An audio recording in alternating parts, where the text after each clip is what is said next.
Hello, everyone, and welcome to Superman Homepage Live, brought to you by supermanhomepage.com, the number one Superman fan site in the world. In this, our April 14th, 2025 show, we're going to be covering a range of topics, including why I don't think some people who say they're Superman fans are really Superman fans. We're going to be talking about some of the latest stuff happening around the Superman movie, some of the merchandise, some of the props and things that are out there at different conventions. We've also got some special guests at the Superman celebration to talk about. So much to get through in tonight's show. And joining me, as always, are my two good friends, Michael Bailey. Hello, Michael. Hey, just wanting to stick the face right in the hornet's nest early on today, were you? With that headline. Good Lord, And man. Mark Lax. Welcome, What? Mark. Hello, gentlemen. How are we both today? Okay. Oh, good. Doing Excellent. good. Doing good. Excellent. Glad to hear it. Well, in tonight's show, we've got some pretty good things to get through. But as always, want to thank our sponsors and our patrons, Douglas Meacham, John Patrick Van Pelt, Tina Murray, and Rick Schutzow, for being great sponsors of the show, buying us this week's coffee, which I haven't had yet because it's just after lunch here. So I will have that a little bit later on. But thank you to those four fine people for sponsoring the show. And if you'd like to join them and be a sponsor of the show, then you can simply click the join button below there on YouTube. There are different levels of membership with different levels of perks. Or you can go to patreon.com/Superman homepage and become a sponsor that way. But so thank you to those people. But Michael, if fans who are watching us live tonight, and we really love our live listeners, our live viewers, how can they get involved in tonight's show? Oh, as always, it's really simple because we want people to take part in the show if we have time for it. And they do that by going to supermanhomepage.com/live and pressing the call now button. There they will be placed in the green room. They can watch the show until they're directed to be on the to come on with us. You can also use your smartphone and just scan the QR code that is right over here. Hey, I pointed the right way. Awesome. And yep, you can use your smartphone as well. Now, if you are using your laptop or desktop and you're listening to us through an external speaker, you will have to mute that because we are on a bit of a delay and that can create some weird feedback things. And if you're using your smartphone, please plug in your headset or your AirPods because there's this weird crackling sound when you use speakerphone. Exactly. Now, if you're a little bit shy and you don't want to get on the phone and talk to us tonight, then feel free to participate in the comments, both there on Facebook, YouTube, Instagram. We're on across all of those tonight, broadcasting live. So feel free to post your comments, ask any questions. Michael, Mark, and I can see those and we'll react to them as is necessary. But if you're on YouTube and you want your question or comment featured live on the screen during the show, that is called a super chat. All you have to do is click the dollar symbol. A slider will appear on your screen. You decide on the dollar amount you're willing to donate. We will feature your comment or question live on the screen as we go along tonight.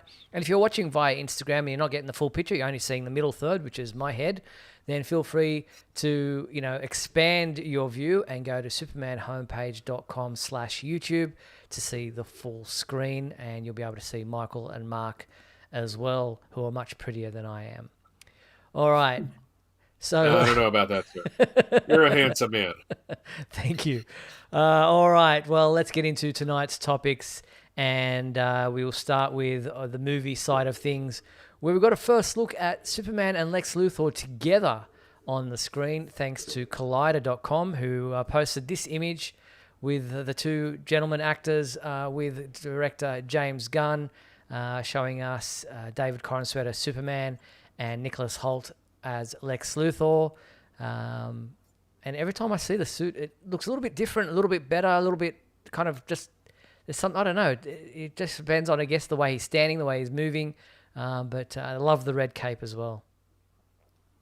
Yeah, it's almost like, through a proper filter and not as a, kind of leaked set photo. Mm-hmm.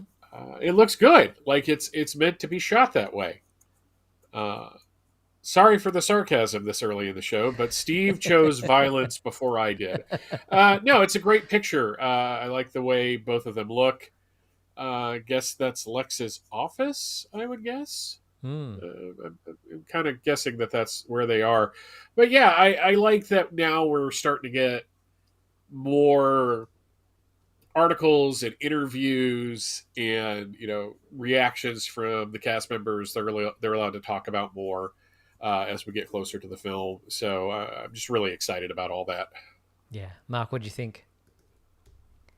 No, it's a good picture. I think the lighting makes a difference too. Yeah, that's true. I mean, the suit. I mean, it's a great suit. I mean, some of the piping I've had some problems with. But beyond that, it's a great suit. But the lighting makes a difference in that picture.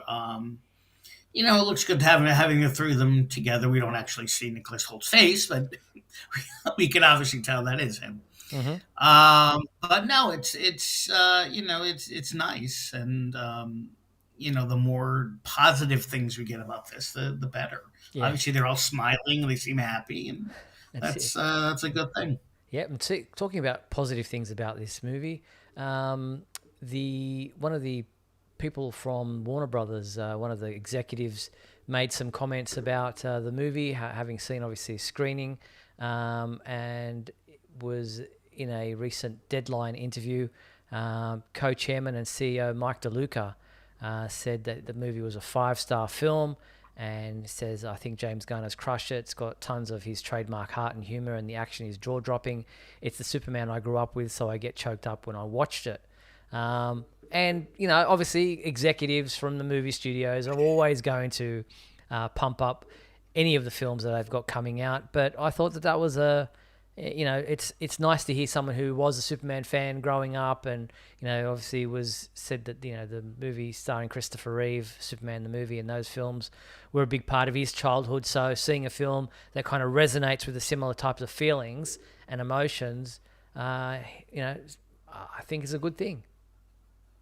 Yeah, and the more I see of people talking about this movie and watching that 5-minute preview again, and I've also been rereading All Star Superman, and it's been literally like over a decade since I've read that, like maybe like 14 years. I Wow. don't remember the exact time, but I really think that they are going to be presenting us with a more Silver Bronze Age version of the character, kind of like Christopher Reeve, but much like what Grant Morrison did, he took those Silver and Bronze Age concepts and brought them into the present of 2007 to, I think it was like 2009 when it finally all came out. And I had a weird thought I wanted to shoot to you two guys and get your opinions on it. If this film is successful, which I think we all want it to be successful, but if this film is successful and it brings in a whole new generation of Superman fans, is this going to be like the presentation of Superman we're getting in the pop culture for the next like decade or so? And I'm not saying necessarily that it's a bad thing, but we, through the post-crisis era and through Superman Returns and through the Snyderverse, we had a Superman that was given to us that was more of a down-to-earth, relatable character. And that's the Superman I grew up with in the comics. That's the Superman we got on Superman and Lois. But it just seems like the general audience seems to want that more Christopher Reeve Silver Age one. So am I barking up the wrong tree, or do you think there's anything to that? I don't know. I think there's always, whenever there's a film that comes out, there are parts of that film that kind of make their way into the comic book stories. We've seen the Crystalline Fortress ever since 1978. It's become part of the way the fortress looks.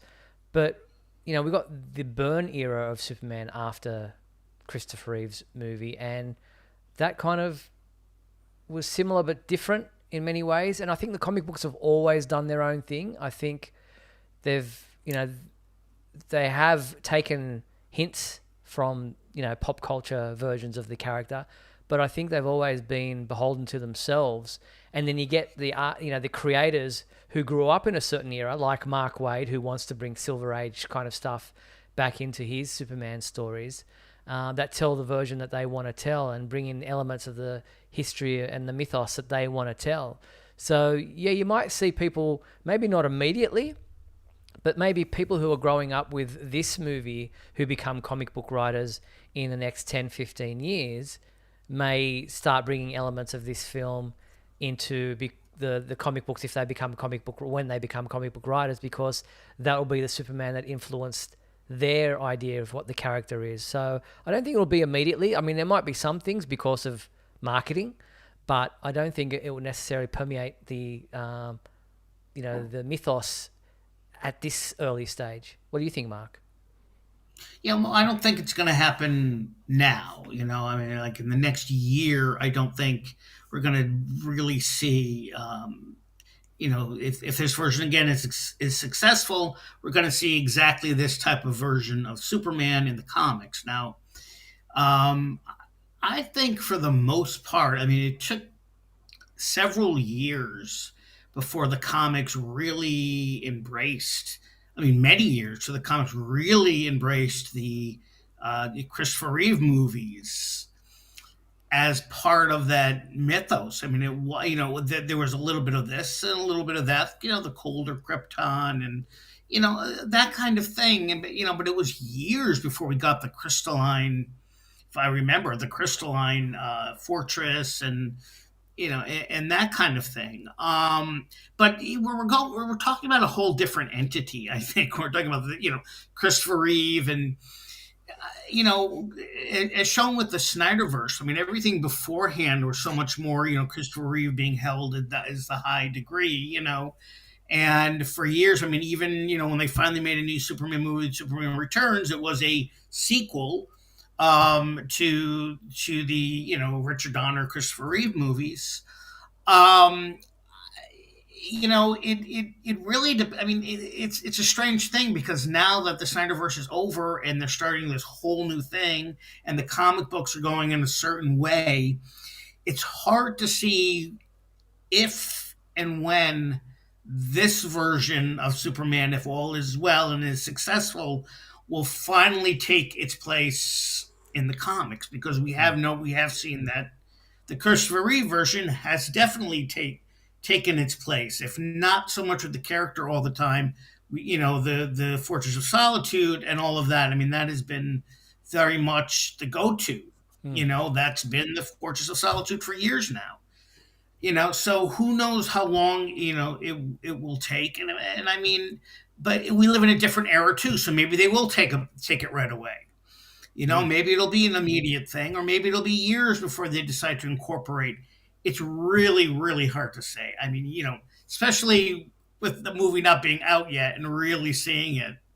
Plus, you got to remember the movie actually takes so much of its story from comic books, All Star Superman, and Right. as far as we know. So it probably is already part of the comic book lore because it's taken from the comic book lore. What do you think, Michael? I realized I phrased my question wrong. I wasn't talking about the comics, though you guys are absolutely dead on right. These things never permeate the comics right away. It usually takes years and years and years for them to start peppering in. What I was talking about is the larger culture, the larger pop culture. Like, Right. This is going to be the vision of Superman people have. And if it's popular. And does that mean that that version of Superman is really what the general audience wants? They don't, like, people going to films don't want like a truly introspective, realistic look at this character. That's why Lois and Clark and Superman and Lois and Smallville were successful, because those were TV shows, and that's where you can do that kind of thing. But I'm just talking. I guess my question is, if it's successful, do you think it's going to be because this kind of more, I don't want to say positive, because that's kind of pejorative, and we're going to have a discussion soon about Superman fans in general, but does that mean that when people go to see a Superman film, they just want to see something that's kind of uplifting, something that they can take their kids to, something that they can share through generations? And is that why the last two didn't work for the general audience as well as it could have? Yeah, I think you might be right. I'm hoping that's a bit of both. I'm hoping it's the case because we want Superman to be accessible to all ages from 8 to 88. And so I think people. That's why Christopher Reeve's Superman still resonates to this day, is because the people who are writing and creating stories now grew up with that as their version of Superman, and so it has become all encompassing. And then, not to say that there was anything wrong with Henry Cavill's version of Superman. If that's your cup of tea, go for it. But I think that it wasn't accessible necessarily for the younger audience, for children to be that adventure hero. So I think that this may definitely, hopefully, be the type of Superman movie general audiences want to see and will think about when they think about Superman. Let's wait and see how it goes at the box office. But speaking about growing up with Superman, James Gunn and Jim Lee. So James Gunn, obviously co-CEO of DC Studios and the director of the upcoming movie, and DC publisher and artist Jim Lee discussed what their love of Superman and where they first became fans of the character. Have a look at this little bit of a thing that they posted up on social media. That we were introduced to the comics first. Absolutely. Oh, no, actually, you know what? I was like 3-4 years old. The animated show that Max Fleischer directed show. Oh, wow. So I was born in Seoul, South Korea, and I remember watching the Superman cartoons in black and white. Oh, my back gosh. as a little kid. I connected with Superman. It was very aspirational for me as a kid. For me, it was definitely the comics. Right. Which then led me to the George Reeves Superman. My dad, he really loved the Superman movie. That brought another level to it that was pretty cool. We both grew up. So there's just a bit of that, and I'm just hesitant to play the full thing because of the music playing in the background. Yes. So you don't want to get the stream cut off because of the music, which is happening to many people. So yeah, if you want to check that full thing out, it is up on our website. Take a look if you want to see Jim Lee and James Gunn talking about their love of Superman. But I thought that was pretty cool, especially Jim Lee saying that the Fleischer cartoons were his entry into the character, and considering where he grew up in Seoul and that he wasn't necessarily exposed to the same level of entertainment as what fans in America and Australia and other countries probably were. It's interesting seeing him talk about Superman, though, because when you look at other interviews with him where he's talking about like his comic book influences and what made him want to become an artist, it's a lot of like The Dark Knight Returns and Watchmen and stuff like that. He really cut his teeth on The Punisher and X-Men.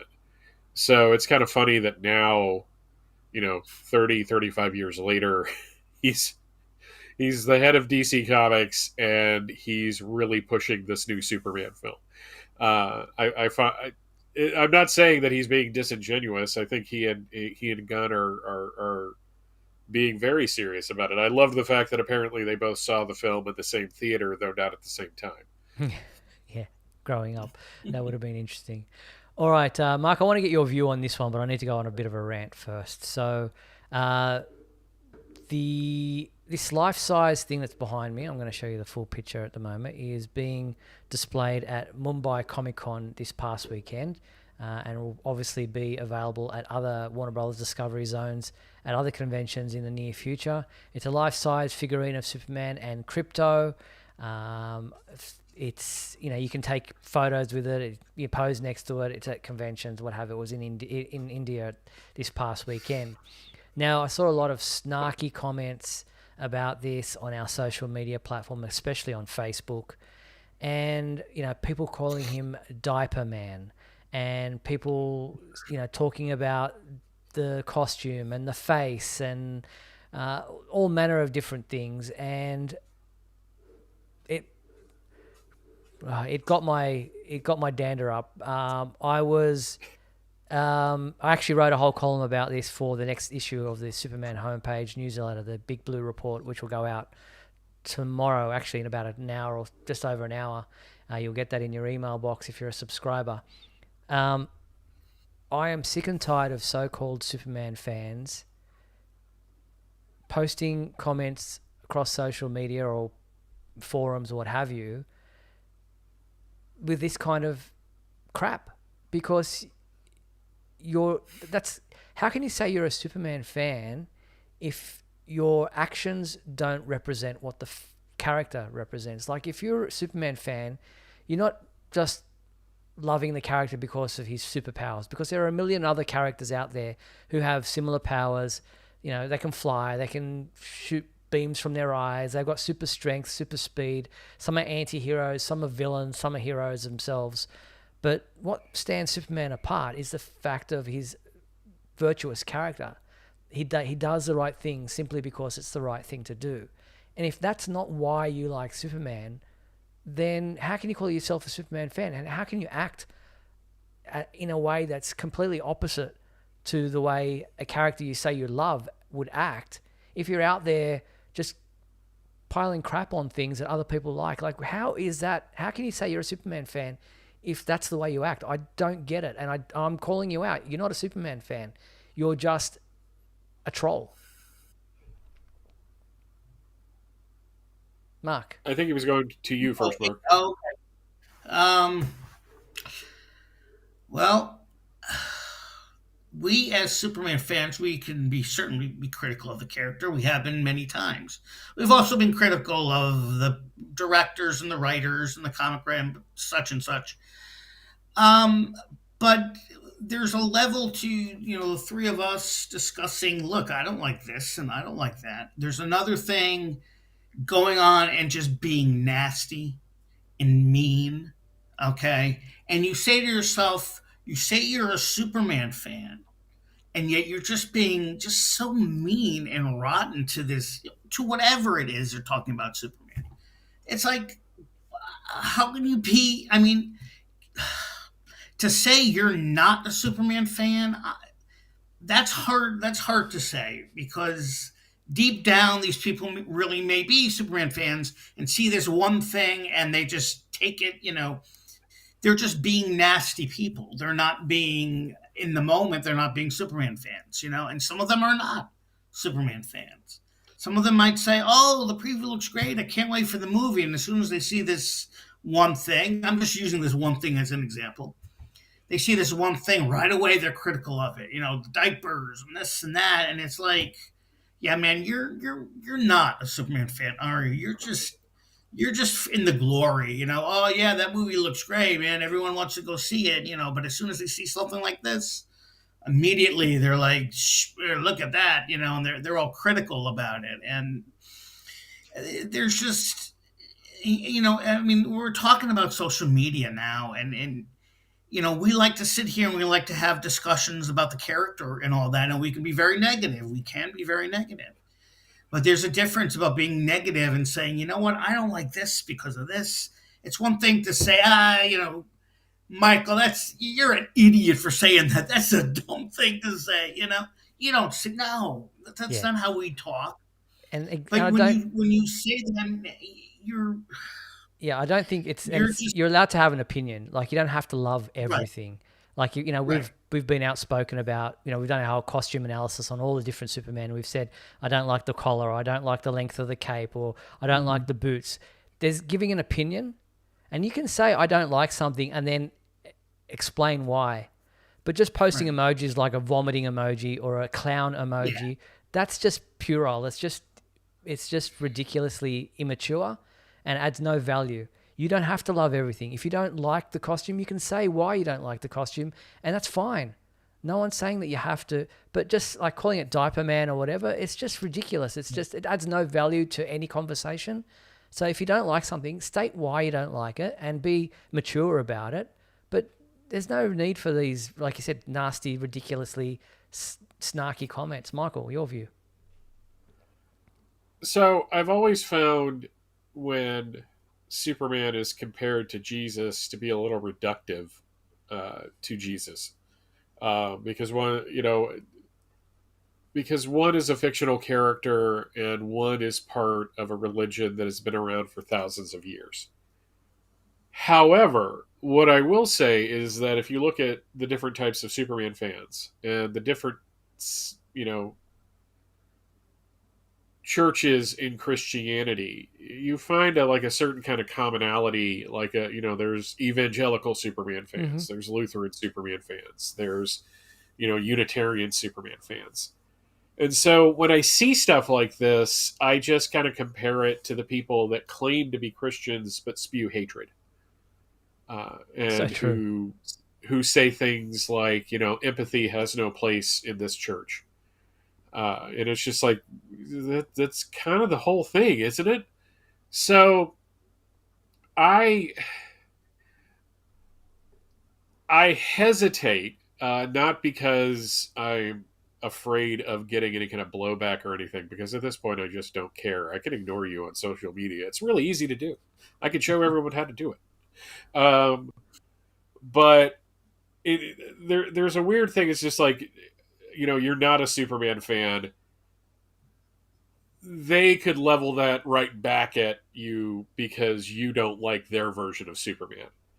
So it's like, to me, and I'm not saying either of you are wrong, because one, you're my boss, and I like working for the homepage, and I want to continue doing so. And usually, telling your boss is wrong, like on a live, that's pretty ballsy, and I'm not that type of guy. But my point is that what I think it comes down to is something that has been part of Superman fandom forever. And it just, now that we are all on social media, you're just seeing more and more and more of it. Like, this was always there. Like, think back, Steve, to when Smallville was on. Remember the comments, and we would have like the weekly chats, and like they were like, if you're not a fan of Smallville, you're not a fan of Superman. And then there are the people that are like, well, if you don't like everything, you're not a real Superman fan. And it's just like one of these things where it just comes down to, it's just like, are they a real Superman fan? Are they not? Maybe, to quote Jonathan Kent. But what I can say is that they're a jerk. And if your entire existence is coming in to yuck somebody's yum, then you really have to take a hard look at your own life. The world right now is in a pretty bad place. And I'm not just talking in the United States. I'm talking all over the world. Things are not good. We are dealing with existential threats from several different directions. And Superman and things like Superman should be the thing that like everyone comes together on to enjoy, because it's a momentary respite from the existential dread that most of us are feeling. And what these people are choosing to do is emojis. So, because it's really easy to do it from the anonymity of your computer. My name might not even be Michael Bailey. I mean, it is, but it might not. It might not be, and I could sit here and say horribly inflammatory things, and then go live my life and not have to worry about it. I think these people. It's ironic when they use the clown emoji, because I'm like, well, that's, or like, are you telling on yourself at this point? Because that's what it feels like. Is that a self-portrait? Yeah. Seriously, and it's just so. I like to shift the argument to what is missing in these people's lives, that this is how they choose to spend their time. Like, if I don't like, I like Star Wars, right? But there are plenty of things that they have done in Star Wars over the past 10 years that I've looked at and go, I'm not interested in that. And I just move on with my life. Exactly. So that's my take on it. So that's the point. And, obviously I'm not saying that you have to love this movie, otherwise you're not a Superman fan. I'm not, because I haven't seen it yet. So I might hate it, and then I'll tell you if I do. But what I'm saying to you is, don't go acting like an idiot out there just for the sake of it. Like, just, pull your head in, be reasonable, and we're gonna delete your comments. You get banned. Like, if that's where you want to spend your time on the internet, like Michael said, then I feel sorry for you. But I'm not here to tell you that you are not a Superman fan. It was obviously just a bit of a a headline, but to kind of get some eyeballs on this conversation. But if you're not, there's no such thing as a real Superman fan or a true Superman fan. Anyone who tries to tell you that they are a true Superman fan or a real Superman fan is just as much an idiot as those people who are acting like idiots out there. But it's just, let's be, if you say that you follow a character that sets a certain example, then try to follow that example and don't be such a douche. All right, moving on. Let's go on to something else that caused a little bit of a rise from some people, and that was the Hallmark Christmas ornament that is also coming out, and had a lot of people commenting on how much he had to eat or the style of his costume, but nevertheless, this is a Hallmark Superman Christmas ornament that will be available from July 12th. It is priced at $20.99 US, and I believe hallmarkornaments.com, which I'm not sure if it's affiliated or not, but they've already sold out of this, but I'm sure that there'll be a wider release of this, especially coming as Christmas gets a lot closer at the end of the year. I mean, who doesn't gain weight around the holidays? I mean, it's the thing. I mean, everyone's got cookies and cake, and you got all those meals and the dinners and stuff like that. I mean, if Martha Kent's alive in this thing, she's probably stuffing his face full of rhubarb pie during the holidays. So yeah, exactly. So there you go. That's the that's the ornaments coming out from Hallmark. All right, we're going to take a quick break, come back on the flip side and do some more Superman Day celebrations coming up this week, talking all about them. Back in a sec. Don't go anywhere. Here we go.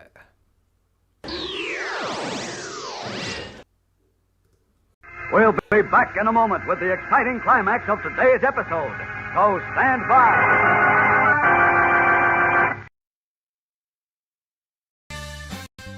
If you're enjoying Superman Homepage Live, then please like and share this video with your family and friends. Also, if you'd like to subscribe to our YouTube channel, then you can click on the bell to receive notifications whenever we post a new video. You can also join our YouTube membership program, just click the join button below. Or you can become a patron and support our website by going to patreon.com/Superman Homepage.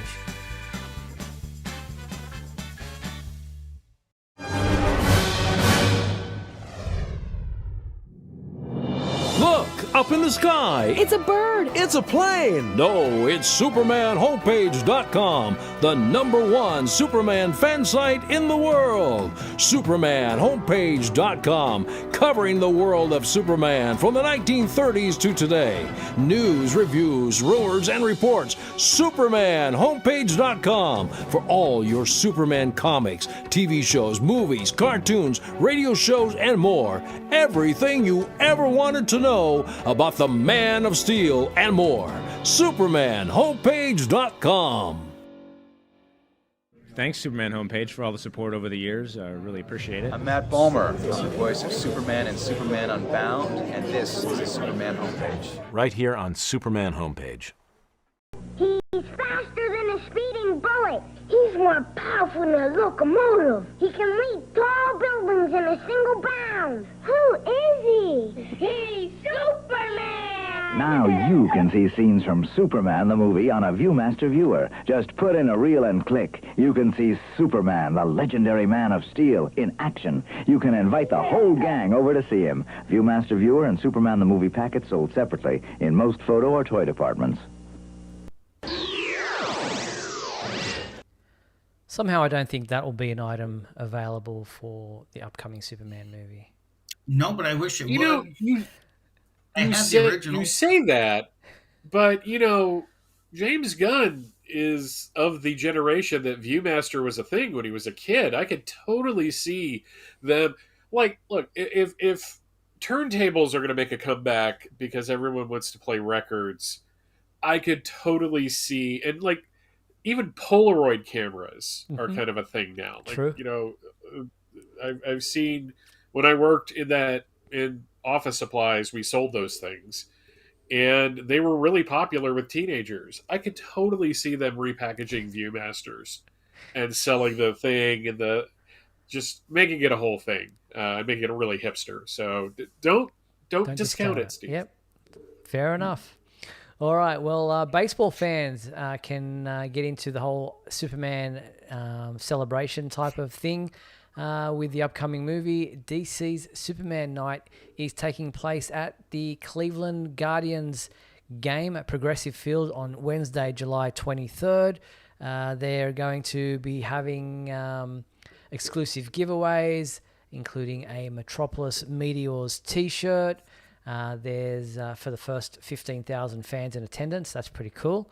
Additionally, those who purchase a special theme night ticket package will receive a limited edition MLB Superman bobblehead. Someone mentioned that Superman must be left-handed because don't you usually put your mitt in your left hand if you're right-handed? Yeah, no, you're absolutely right. That's absolutely he's a southpaw. That's he's a lefty. Some batters have a hard time against southpaws, from what I understand, in my very limited knowledge of baseball. There you go. So yeah, that's a cool little bobblehead. There might be other baseball teams doing similar things, I hear. So keep an eye out. But that one's the Cleveland Guardians. You can visit their official website if you want to check more information out on that. There's also going to be a junior novel coming out about as a prequel to the movie. It's going to be called Superman: Welcome to Metropolis. We don't have a cover for it yet, so there's no image to show you of the cover. But it is going to be a junior novel for ages 6 to 9 years of age. 144-page book. It'll be priced at $7.99. It says, Clark Kent is a fresh face to Metropolis, trying to balance his new job at the Daily Planet and his secret identity as Superman, a powerful metahuman, while uncovering a dangerous mystery that seems to tie back to the infamous Lex Luthor. Discover how the world's first superhero found his place in his new home in this original prequel novel based on the film. Superman Welcome to Metropolis features an 8-page full-color insert with character profiles. That is pretty cool. Yeah. Again, chasing all ages with this one. Mm-hmm. Having a junior novel is a really good idea with that. Like I said, I've seen people complaining about the marketing of this film. I think they're doing a really good job of marketing this film and getting it into the eyes of different age groups, like with the Minecraft movie. So, yeah, if they sat and watched it, because they've seen videos of people going nuts in those Minecraft movie sessions with at certain points of the film. It's like, what the hell what's wrong with this younger generation? There's kind of a Rocky Horror Picture Show element to it, from what I understand. There's like calls and responses to people who are fans of the games. I don't understand it, but I also like a guy that wears a red cape and flies. So who am I to judge? Exactly. So yeah, a junior novel. I'm sure there'll be other novelizations and books that come out. So Mark, we've got plenty to look forward to. Yeah, I'm definitely going to read that one. Did it say who's writing it, or no? It didn't say, but it's it doesn't have the author's name there, but it will be available. So yeah, looking forward to that and whatever else they come out with. Because while we're not the 6 to 9 age group for those, it's always cool to see some of the graphics and imagery that goes along with these publications. So looking forward to that. Now, speaking about graphics and things that they put out. DC put out this series of the S-Shield Evolution, gearing up to celebrate Superman Day on April 18th this week. It's a new promotional graphic illustrating how the Shield has changed over the years, and you go from 1939 to 1941 and onwards, and then going through the different movie versions and different comic book versions. And, some of the variants from Elseworlds and things like that. And then obviously leading up to the film itself. And when you put it all together, it looks like this side by side, which is a pretty cool graphic. It's probably not as extensive as the one we did as a poster. Yeah. But I was wondering when that was going to come up. It touches on the milestones. I think more than anything, what this graphic is trying to showcase is a response to people that are like, why is this the symbol? Right. And they're basically showing that the symbol itself has changed over the years. Now, that's... I don't entirely buy it, because when you look at the different versions of Superman up to Man of Steel, the S symbols have been pretty standardized. They're bigger, they're smaller, whatever. But I do like the idea that, look, this is something that has gone through an evolution over the past 85 plus years. So here's the new one. And I kind of dig that. It's kind of interesting, Mark. I don't know if you found this, but looking at the last couple of symbols leading up to this movie, you've got obviously, the one from the My Adventures with Superman animated series, and you've got the current Absolute Superman one there, which are very similar in kind of design to the Kingdom Come style S that we're getting with the movie. Yes, and I mentioned, I think, before that there was a somewhat of a similarity between the My Adventures symbol and the new one for the movie. Not identical, obviously, but there's a similarity to it a little bit. Yeah, it's just, looking at this whole thing. I mean, you can see obvious, from the comic book to the Fleischer to, from the TV show to the movie serial and going to the more traditional. Some of them, I mean, I understand some go with the Elseworlds and all that, but some of them, I don't know. The way they did it by year was a little confusing. I mean, obviously, the year you had Kingdom Come, well, right, that's right. But it just, for some reason, some of it got a little confusing as to what era they were actually talking about, because I'm like, well, now wait a minute, because the S was actually more like this in that era. I don't know. That's how I started. It's still kind of fun. It's still kind of cool to compare it all. Yeah, obviously there were multiple symbols in, say, 2007 that, from different stories. Right. And so, yeah, those particular images came out that year, but that wasn't the standard symbol for that year. So, yeah, I get where you're coming from. And Justin saying, where's the Batman v Superman one? Well, Batman v Superman is pretty much the same as the Man of Steel 2013 one, as far as shape is concerned. Yeah, sure, they had some other Kryptonian symbols within the S, but it's pretty much the same as the Man of Steel symbol, and so there's no need to kind of differentiate between them. But yeah, interesting that they used the silver kind of S for Superman the movie in 1978, where rather than the shield that was on his costume, there, that's kind of an interesting choice. But I guess that's the S that was promoting the film. Yeah, I was about to say that was their go-to for promotional, which is interesting. I'd really like to know the thinking on that.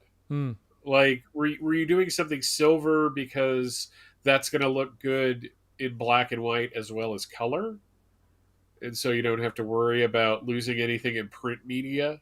Was that a consideration? I don't know why I'm curious about that, but I know why I'm curious about that, but I am curious about it. Yeah, I'm not saying it was aliens. No, but it was aliens. It was, fair enough. Oh, shit.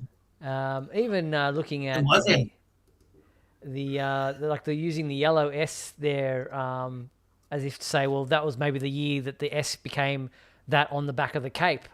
It's like it's interesting choices. Yeah, I'm not quite sure. yeah, it's really nice. It's just the year with the year there. It's like, why was that? Whatever. Yeah, no, I get where you're coming from. Now, just quickly on the movie side of things, the Garland Theatre in Spokane is hosting a special screening of the movie Superman 2 with free admission available to all movie club members, and that one will be taking place on... I don't have the date there. That's really weird. Why didn't I put the date on this particular news item? Very interesting. Yeah, weird. I didn't do that. But Garland Theatre's official website has all the details. April 16th. So this week, 7 p.m. is the actual date for that. So something to look forward to if you're a fan of Superman 2 and want to see it on the big screen and you're in that area. But another documentary coming out, The Legend of Kingdom Come. We'll have some premiere events in 2025. So this is a documentary on the Kingdom Come comic book series by Mark Waid and Alex Ross. This will have its premiere in North America in Chicago on Saturday, May 10th, followed by international premiere at the Lake Como Comic Art Festival in Italy on Saturday, May 17th. And there are other screenings and conventions and at festivals expected throughout the year. So that's an interesting one to also look forward to. But talking about celebrations and conventions, the Superman celebration in Metropolis, Illinois is taking place once again. This year it's on from June 13th to June 15th. Dean Cain is returning. He'll be there only on the Saturday, which will be, I think it's the June 14th, will be the appearance of Dean Cain at the convention there. Just turning off this symbol so I can... There we go. So Dean Cain will be there on Saturday, June 14th. Also in attendance this year is Anais, how did you pronounce that? Fairweather. She was the voice of Supergirl in Superman the Animated Series and Justice League Unlimited. She's obviously had another career doing other things like Gotham Knights, Teen Titans Go, and Spider-Man. But she will be there for June 13th and June 14th. And again, I think it's pronounced McLeod, Bob McLeod. Will be there for all 3 days. Bob is obviously a writer and artist who has done many things, including working on Superman, but has done obviously X-Men, Batman, Wonder Woman, Spider-Man, G.I. Joe, Star Wars, The Hulk, Conan, and many, many more. And he will be there in Artist Alley and Writer's Way Friday, Saturday, and Sunday. But there'll be other details coming out about the Metropolis celebration. Superman celebration in Metropolis, Illinois. If you've never been, definitely an event that you should try to attend. We've been there, haven't we, Michael? Former guest of the show, Bob McLeod. Did we have him on? We had him on years and years and years ago during the Radio KAL days. And the main reason I was excited outside that he's part of the post-crisis is that he's from my hometown. Oh, wow. He lives in the Lehigh Valley. So a lot of the kids that I grew up with that wanted to be comic book artists would kind of apprentice with him because he was local. So yeah, but yeah, we talked to him. We woke him up, I think, if I'm remembering correctly. You have a great memory for these things. I don't remember interviewing him, but then again, we've got many, many, many, many years of doing this. Yeah, I was about to say, it's not like we haven't. I mean, not everything's gonna be a Jeff East. No, that's true. That's the thing, or a Jack O'Halloran telling us stories that other people broke later, but that he told us years beforehand. Not that I'm bitter. No.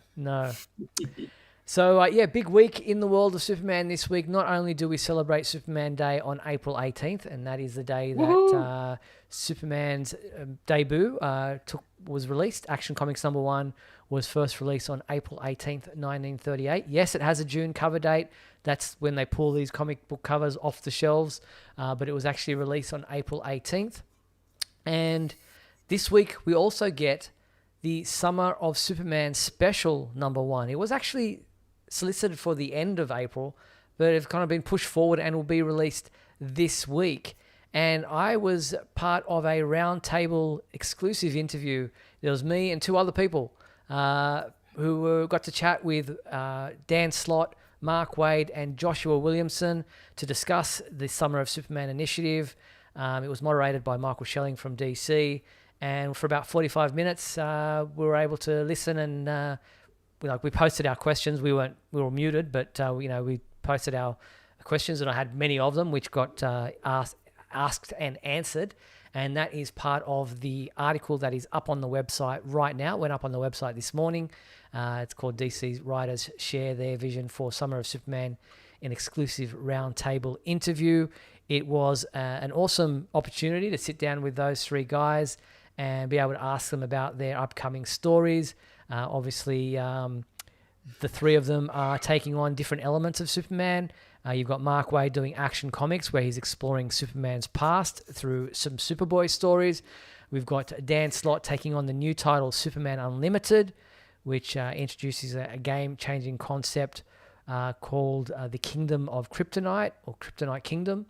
And then you've also got Joshua Williamson taking on Superman, or continuing on with Superman, with a pivotal moment coming up with Darkseid's Legion. So there's plenty of interesting answers in our exclusive interview with those three gentlemen up on our website now. I was very happy that you were a part of that, because you tend to get left out of these things, and I just don't understand how that is. Yeah, it's weird. Maybe being a non-American, that these things happen, but I was glad that the timing worked out. It was 6:30 a.m. in the morning for me, which wasn't too early because the previous time slot was 3:30 a.m. and I was like, nah, can't do that. I could, but that would be a bit uncomfortable. You'd be knackered. Yeah. So yeah, I was glad to be able to participate in that, and those three guys were awesome. So check that out on our website right now. But let's have a look at some of the merchandise.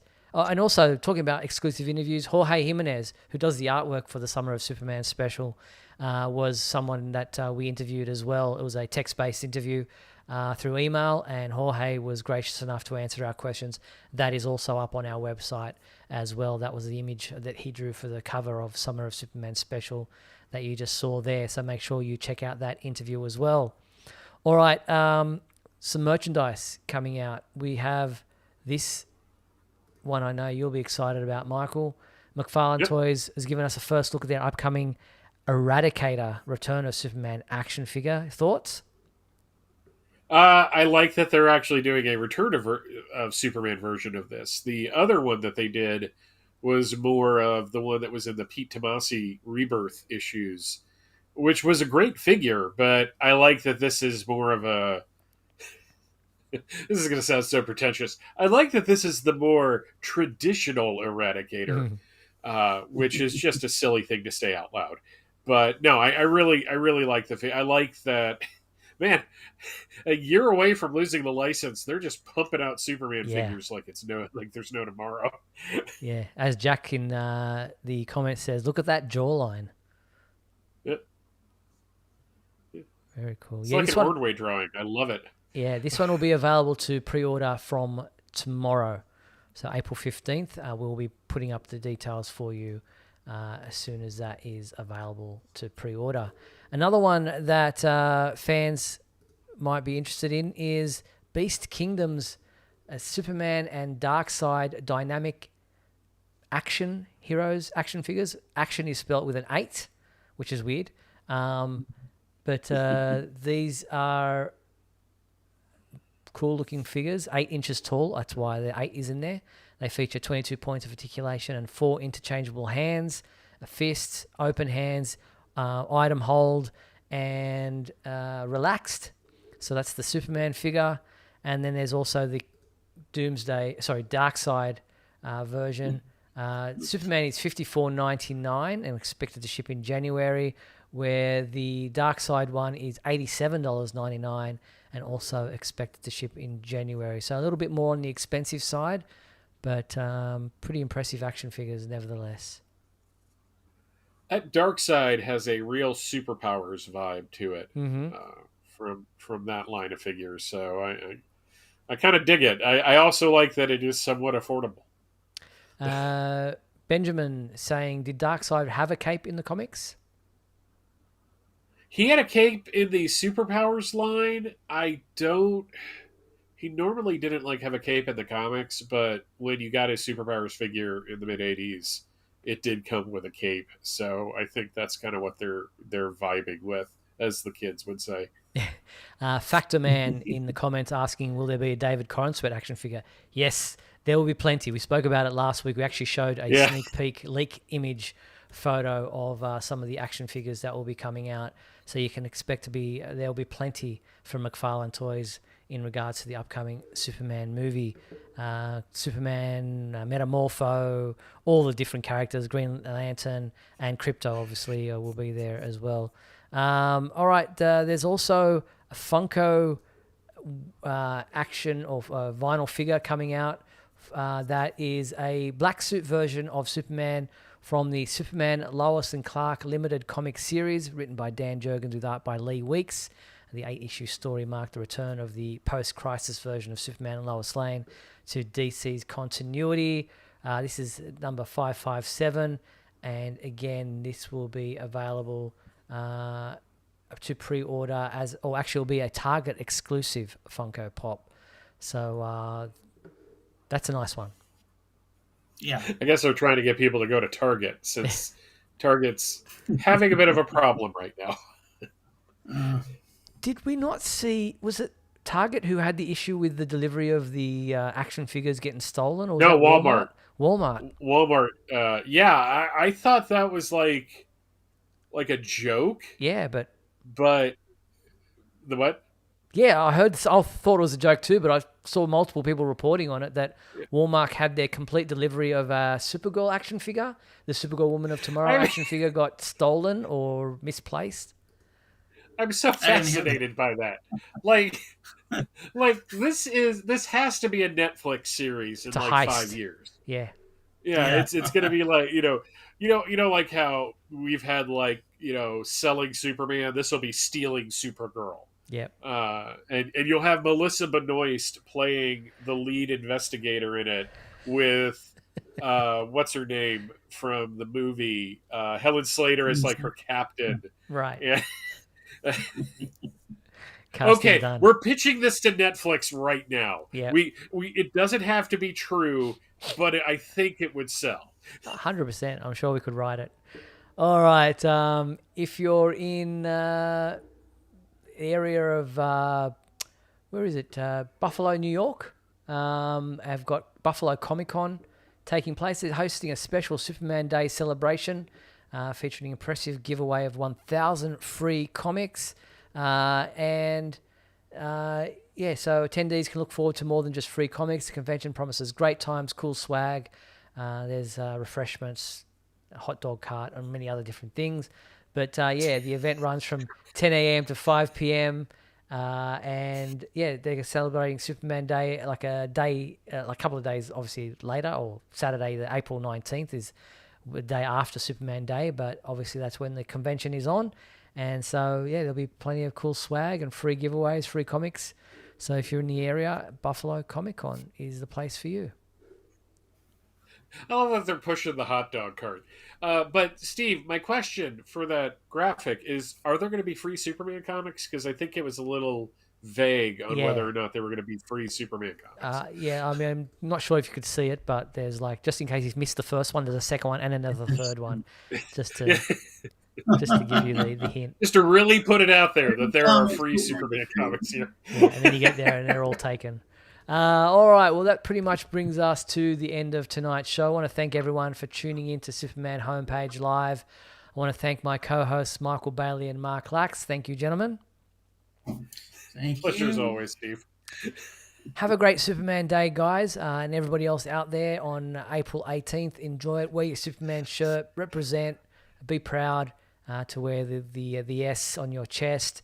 Get out there and celebrate Superman Day this week.